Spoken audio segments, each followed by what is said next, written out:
Hi, ഇപ്പം നിങ്ങൾക്ക് എല്ലാവർക്കും അറിയാം പോളണ്ടിലോട്ട് പുതിയൊരു അപ്ഡേറ്റ് വന്നപ്പോൾ സ്റ്റുഡൻസ് എല്ലാം ഭയങ്കരമായിട്ട് വറീഡാണ്. കാരണം ഇംഗ്ലീഷ് പ്രൊഫഷ്യൻസി എന്ന് പറഞ്ഞൊരു സാധനം ഇപ്പം മാൻഡേറ്ററി ആയിട്ട് ഇങ്ങോട്ട് കാണിക്കണം. അപ്പം ഞാൻ നേരത്തെ അതിൻ്റെ അപ്ഡേറ്റ്സ് ഒക്കെ പറഞ്ഞിട്ടൊരു വീഡിയോ ചെയ്തിട്ടുണ്ടായിരുന്നു. അതായത് എന്താ പറയുന്നത്, IELTS TOEFL അങ്ങനത്തെ എന്തെങ്കിലും ഇംഗ്ലീഷ് എക്സാംസ് ആണ് നമ്മൾ കാണിക്കേണ്ടതെന്നുള്ളത്. പക്ഷേ അത് കൂടാണ്ട് നിങ്ങളിപ്പോൾ അതൊന്നും എഴുതാത്തവരാണെന്നുണ്ടെങ്കിൽ നിങ്ങൾ യൂണിവേഴ്സിറ്റി തന്നെ നിങ്ങൾക്കൊരു ഇംഗ്ലീഷ് എക്സാം പ്രൊവൈഡ് ചെയ്യും. അപ്പോൾ നിങ്ങൾ അത് പാസ്സായാൽ മതി.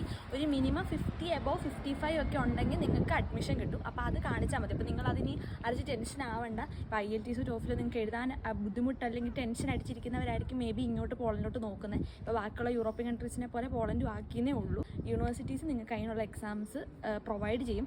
അതുപോലെ തന്നെ വേറൊരു കാര്യമാണ്, നോസ്റ്റിഫിക്കേഷൻ്റെ കാര്യം ആലോചിച്ചിട്ട് നിങ്ങൾക്ക് ഭയങ്കര ടെൻഷൻ ഉണ്ടാവും. നോസ്റ്റിഫിക്കേഷൻ നമ്മൾ അയച്ച് ഇങ്ങോട്ട് തരുമായിരുന്നു ചെയ്തുകൊണ്ടിരുന്നത്. അതായത് ഡോക്യുമെൻറ്റ്സ് എല്ലാം ഇങ്ങോട്ട് അയച്ച് തരുമായിരുന്നു ചെയ്തുകൊണ്ടിരുന്നത്. പക്ഷേ ഇനിയിപ്പോൾ അതിൻ്റെ ആവശ്യമില്ല, ഓൺലൈൻ ത്രൂ ചെയ്താൽ മതി.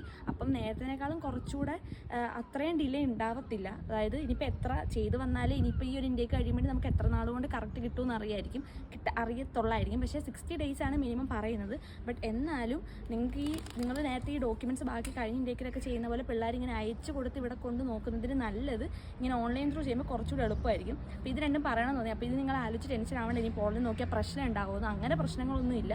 കുറച്ചുകൂടി ഇതായെന്നേ ഉള്ളൂ. അപ്പോൾ അത്രേ ഉള്ളൂ. ടാറ്റാ.